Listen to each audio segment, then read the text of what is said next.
Leeds का मैदान होगा, इंडिया के सामने इंग्लैंड होगा और भारतीय टेस्ट क्रिकेट के लिए एक नए युग का आगाज होगा। मोस्ट प्रोबेबली शुभ आरंभ होगा। शुभमन गिल की अगुवाई में पहली बार उतरने वाली है भारतीय टेस्ट टीम। किसका पलड़ा भारी, क्या हो सकती है की बैटल्स, क्या हो सकती है भारतीय 11, क्या विपक्षी टीम में कुछ कमजोरियां हैं, किससे थोड़ा सा बच के रहना होगा, किसको थोड़ा सा डराना धमकाना होगा। Let's talk all of that भैया। पहले टेस्ट की हो गई है तैयारी, नया दौर, अ न्यू टेस्ट, नए फेसेस, नया लीडर। क्या इंडिया जीत पाएगा बेसबॉल का घमंड तोड़कर? एक नया दौर, a new test. Hashtag Akashvani में आप सभी का हाथ जोड़ के स्वागत है। और अगर अभी तक आपने सब्सक्राइब नहीं किया तो सब्सक्राइब कर लो मेरे यार। क्यों? क्योंकि मेहनत कर रहे हैं हम और इस बार आकाशवाणी को थोड़ा सा और इलेबोरेट बनाएंगे। आज हम पीयूष को भी लेके आएंगे। पीयूष हमें बताएगा थोड़ा सा स्टैट का attack, that will be from Piyush. पर लेट्स क्विकली डाइव इनटू आज की आकाशवाणी। और सबसे पहले तो यही है, शुभमन गिल किस तरीके के कप्तान होंगे? Will it be like Rohit और will it be like Virat Kohli? किस तरीके की कप्तानी की आप कर सकते हैं उम्मीद? जी, सबसे पहले तो मुझे लगता है कि अलग एक कहानी बनानी पड़ेगी। He will have to find a new template, a new way, जिसमें हो सकता है किसी की छाप जरूर हो, इक्का दुक्का इधर उधर आपको नजर आएगा। क्यों? क्योंकि दे इंस्पायर यू यार। जिसके साथ आप रहते हैं, जिसके साथ आप खेलते हैं, जिसकी परछाई में आप बड़े होते हैं, उनसे आप सीखते हैं और उनसे जो जो अच्छी चीज़ें आप सीख सकते हैं, आप इम्बाइब करते हैं कि मेरा लीडरशिप स्टाइल भी शायद उनसे थोड़ा सा इन चीज़ों से इंस्पायर होगा। पर ये वाली चीज़ें मैं अपने अलग तरीके से करना चाहता हूँ। So I think he will have to chart his own new course. पर कुछ आपको झलकियां नजर आ सकती हैं। कितने अग्रेसिव होंगे, या फिर जैसे कोहली जैसे अग्रेसिव होंगे, क्या 5 बॉलर खिलाएंगे, या फिर रोहित शर्मा जैसे होंगे कि थोड़ा चिल मामला है यार। और अगर कप्तान कोच की बात हुई, कहते हैं यार एक एक्स्ट्रा बॉलर खिलाना है खिला ले, या एक्स्ट्रा बैटर खिलाना है वो भी खिला ले। Very very accommodating kind of person. वो किस तरीके के होंगे? पहला टेस्ट मैच हमें उस बात की थोड़ी सी झलकियां जरूर दे देगा कि किस तरीके के कप्तान हो सकते हैं शुभमन गिल। पर मैं क्या सोच रहा हूँ, और मेरी सोच ये है कि ना, create a pack of Wolves यार। आपके पास ना बहुत सारे युवा खिलाड़ी हैं। ऑफ कोर्स एक दो कुछ सीनियर नजर आएंगे, जिसमें एक जसप्रीत बुमराह एक लगता है बहुत टावरिंग फिगर है। उसके अलावा तो सारे मतलब यंग लगते हैं। केएल राहुल हैं, पर KL Rahul is that kind of a character जो मतलब कंधे पे हाथ रख के दोस्त का दोस्त बन जाए यार। वो नहीं लगता कि ऐसा कि ऐसे करके डरा के धमका के करने वाला ना। He is like the most accommodating guy, ऐसा प्रतीत होता है। तो एक ना, you create a pack of wolves. सारे लीडर्स, आप एक लीडरशिप का एक नया गैंग इकट्ठा करो, जिसके अंदर यशस्वी भी हों, जिसमें केएल भी हों, जिसमें पंत भी हों, जिसमें नीतीश कुमार रेड्डी भी हों, जिसमें बुमराह हो, and you create all of them, bring them together. ऐसा कुछ करना चाहिए जहां पे ना one for all and all for one की फिलॉसफी जो है वो सब में ट्रैवल करना शुरू करे। अगर तो ऐसा करते हैं, आई think he will create a phenomenal legacy. पर कितने आक्रामक होंगे, कितने रक्षात्मक होंगे, किसकी परछाइयां ज्यादा नजर आएंगी, will have to wait for the first test match. और वो बात दो चीजों से पता चल जाएगी। 11 क्या खिलाई है, टॉस जीतने के बाद आपने क्या करने का फैसला किया है। You will get an inkling, like a peep into Shubman Gill's mind as a captain. But that must wait. एक बड़ा सवाल जो होगा वो ये है कि ये जो बड़े बड़े जगह खाली की हैं, ये भरेगा कौन? और ये न्यू टॉप ऑर्डर है। The top order is going to be really really new for team India. अब सिंपल सी बात है, KL Rahul, Yashasvi Jaiswal, the two openers, वहां पे कोई डिबेट होनी नहीं चाहिए। हालांकि यशस्वी पे थोड़ा दबाव रहेगा इस वजह से कि अभी तक रन्स नहीं बने। I mean he is been on that tour, पर रन्स इंट्रा स्क्वाड मैच में भी नहीं आए। तो वो एक जरूर जहन में बात चल रही होगी। KL Rahul scored runs last tour, इस टूर पे भी आप उम्मीद करेंगे अभी तक जितना खेले हैं he is got the run, so वो रहेंगे वहां पर। अब 3 नंबर पे और 4 नंबर पे अभी तक आइडिया नहीं हो पा रहा है कौन पर हो सकता है। शुभमन 3 पे, करुण 4 पे, करुण 3 पे, शुभमन 4 पे, दैट इज अ पॉसिबिलिटी। या फिर साई सुदर्शन 3 पे, शुभमन 4 पे, 5 पे पंत एंड 6 पे Karun, that is also a possibility. पर अभी वो मुझे लगता है थोड़ा सा टाइम लगेगा सेटल होने में। पर एक चीज इंपॉर्टेंट है, जब आप पहले मैच में कुछ करते हैं ना, तो वो थोड़ा सा आपको कंटिन्यूटी के दृष्टिकोण से भी आपको करना होता है। कि ना एक के बाद एक ऐसे फटफट करके अगर बदलाव करोगे तो फिर लगेगा कॉन्फिडेंस कम है, फिर लगेगा कि पैनिक बटन जल्दी दबा दिया, फिर आप ये भी कहेंगे थोड़ा सा इनएक्सपीरियंस कप्तान है, अभी समझ में नहीं आ रही है कि क्या करना है। So I am hoping that they think it through. जिसके साथ भी जाएं, जो भी आपके टॉप 6 हो, of course it's going to be a slightly new look Indian batting order, top order खास तौर से। पर stick with it for a bit longer, क्योंकि हेडिंगली की कंडीशंस जितनी मैंने पिच अभी तक देखी है, ऑफ कोर्स मैच में अभी भी समय है, ऐसा लग रहा है बॉल वो मतलब ग्रीन मांबा की तरह इधर उधर घूमती हुई नजर आ सकती है भाई। अब इंडिया के लिए क्या क्या चुनौतियां हो सकती हैं? इसी इंडियन प्लेयर्स इन इंग्लैंड के कौन से खिलाड़ी जो है वो तंग कर सकते हैं? गीकी बंदा अपना कौन है? पीयूष शर्मा। तुम बताओ जरा फटाफट से 60 सेकंड्स में। The clock starts now. Thank you Akash भाई। और मुझे पता है आपने स्टैट्स की बात की, लेकिन एक्चुअली ना मैं शुरुआत वेदर अपडेट से करना चाहूँगा। मैं वो क्या राजस्थान से हूँ ना, तो गर्मी का फोकस अपने आप पता नहीं चले ही जाता है। तो लीड्स में भी कुछ ऐसा ही हाल है। एक्सपेक्टेड है कि इस मैच में टेम्परेचर 30 डिग्री तक जा सकता है, जो कि वहाँ के लिए तो बहुत ही गर्म है और वो ज़रूर इंपैक्ट करेगा सेलेक्शंस को। फिलहाल अच्छी बात से शुरुआत करते हैं, वो ये है कि हम यहाँ पे 2 मैचेस जीते हैं। बट नॉट सो अच्छी बात यह है कि आखिरी मैच जो खेले थे वो इनिंग्स और 76 रन से हारे थे। इंग्लैंड की वेन्यू काफ़ी अच्छा रहा है रिसेंटली। उन्होंने ऑस्ट्रेलिया को हराया, उन्होंने पाकिस्तान को हराया, हमें भी हराया। उनके बैटर्स के लिए और भी ज़्यादा मेमोरेबल रहा है। बेन स्टोक्स, हेडिंग्ले, कैसे ही भूल सकते हैं, one of the greatest knocks in test cricket history. Also thanks to that single from Jack Leach.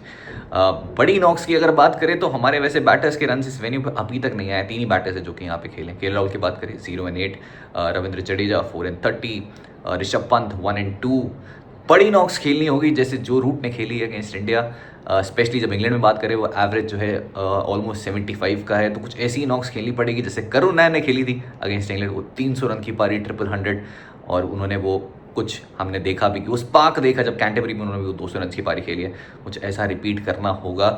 थोड़ा स्ट्रगल किए हमारे बैटर स्पेशली इस वेन्यू पर। और ऐसा कैसे हो सकता है कि हम हमारे नए इंडियन कप्तान की बात ही ना करें।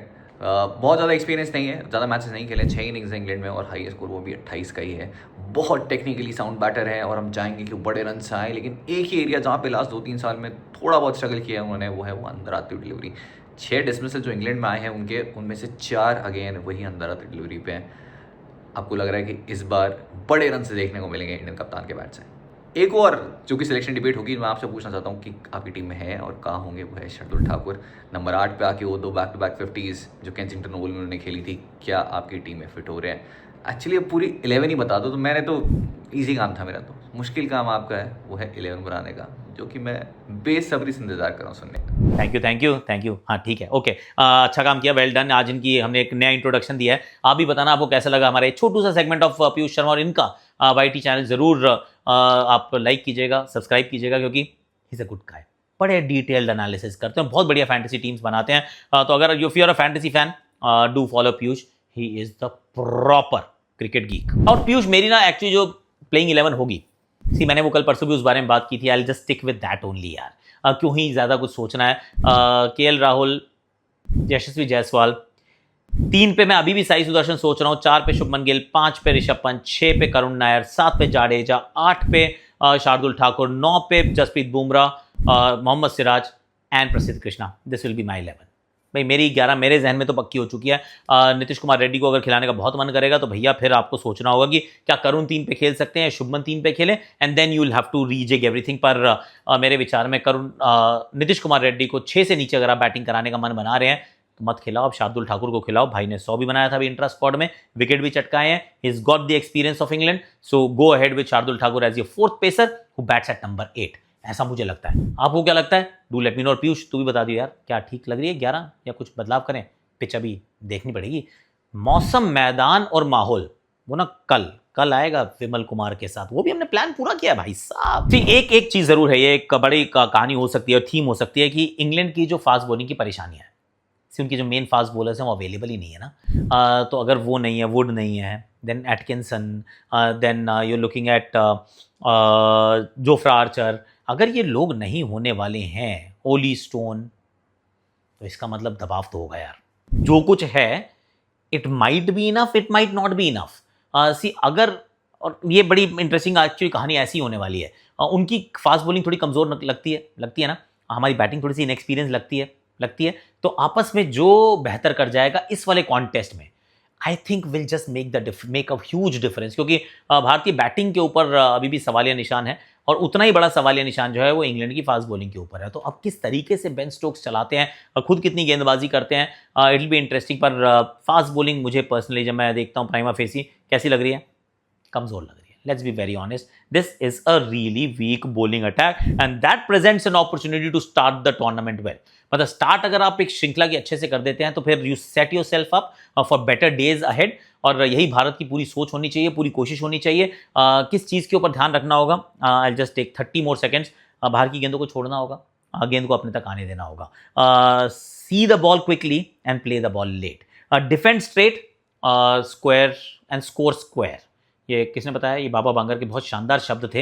हेडिंगली में इन्होंने बहुत बढ़िया पारी भी खेली थी बाबा बांगर ने, वो मुझे याद आती है। उसमें बहुत सारी गेंदों को छोड़ा, अपने पास आने दिया और स्क्वायर पे विद द स्विंग आप रन्स बनाइए और सामने की तरफ डिफेंस कीजिए। That should be India's plan against England की थोड़ी सी डिप्लीटेड फास्ट बॉलिंग। चौंक गए कि ये अभी आकाशवाणी देखते देखते और ये कौन आ गया भाई, अननोन सा फेस। तो मैं कौन हूँ क्या हूँ मैं नहीं बताऊंगा। फिलहाल जो बताने आया हूँ वो ये कि वीडियो जब शूट हुई थी ना तब से और वीडियो जैसी एडिट टेबल पे आई है तब तक काफ़ी बदलाव हो चुके हैं। तो मैंने सोचा क्यों ना मैं आपको थोड़ा सा फटाफट 30 सेकंड में बता देता हूँ होने क्या वाला है। ऋषभ पंत का स्टेटमेंट आया है कि वो 5 पे खेलेंगे और गिल खेलेंगे 4 पे। इस कहानी के मतलब क्या है, इस बात का मतलब क्या है? इस बात का मतलब ये कि साई सुदर्शन और करुण नायर दोनों प्लेइंग 11 में खेल सकते हैं। साई खेलेंगे 3 पे और करुण खेलेंगे 6 पे, और दोनों में से कोई एक खेला तो जो भी खेलेगा वो 3 पे खेलेगा, क्योंकि नीतीश कुमार रेड्डी फिर 6 पे आ जाएंगे। तो भारत के नजरिए से ये बात थी। इंग्लैंड ने अपनी प्लेइंग 11 घोषित कर दी है और उसमें 3 मेन पेसर हैं। चौथे हैं बेन स्टोक्स और शोएब बशीर। उनको लग रहा है कि लीड्स में हम 4 गेंदबाजों से काम चला लेंगे। काम चलेगा कि नहीं चलेगा ये तो आपको आने वाले दिनों में पता चल जाएगा, लेकिन मेरा काम आज का चल गया है।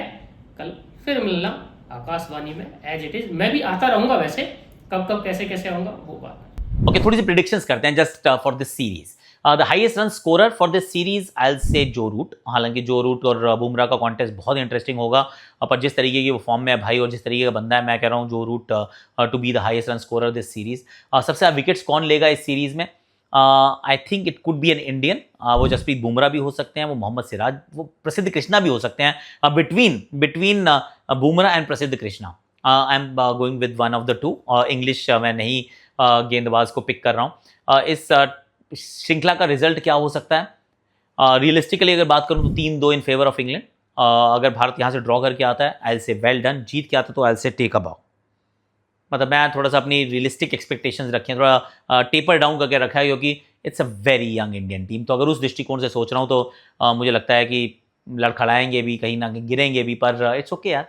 वो कहते हैं ना कि प्रसव की पीड़ा होती है, लेबर पेन होता है, पर जब लेबर पेन के बाद ना you get the biggest joy of your life. As a parent I can tell you that. तो ये ट्रांजिशन इज लाइक दैट कि इस समय दर्द होगा, इस समय परेशानी होगी, इस समय हार्ट ब्रेक भी होगा, कई डिसअपॉइंटमेंट भी होगी, डिजेक्शन भी होगा, but then if you just go through it then there is happiness on the other side. By the way, मतलब टुवर्ड्स हम रिकॉर्डिंग मैंने कल इस बारे में बात भी की थी कि हर्षित राणा टीम के साथ जुड़ सकते हैं। अभी खबर आ भी गई है कि ही हैज़